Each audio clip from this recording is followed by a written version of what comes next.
ஆடி மாதம் முதல் நாளை வரவேற்கும் விதமாகவும் தமிழர்களின் பாரம்பரியத்தை பறைசாற்றும் வகையில் கரூரில் தேங்காய் சுடும் விழா குடும்பத்துடன் உற்சாகமாக கொண்டாடினர். கரூர் மாவட்டம் காவேரி மற்றும் அமராவதி ஆற்றங்கரை ஓரத்தில் ஆடி மாதத்தை வரவேற்கும் வகையில் முதல் நாளான இன்று தேங்காய் சுட்டு அவரவர் தெய்வங்களுக்கு வழிபாடு செய்வது வழக்கமானது.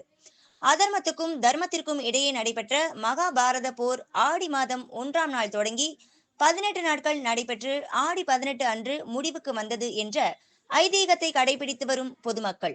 இந்நிலையில் கரூரில் உள்ள 5 ரோடு படிக்கட்டுத்துறை அமராவதி ஆற்றங்கரையில் தேங்காய்க்குள் வெல்லம், அவல், எள், பாசிப்பயிறு, ஏலக்காய் என 5 வகையான பூரணங்கள் வைத்து அந்த தேங்காவை தீயில் சுட்டு அதை அப்பகுதியில் உள்ள அம்மன், விநாயகர் மற்றும் இஷ்ட தேவதைகளுக்கு படையலிட்டு பொதுமக்கள் வழிபட்டனர்.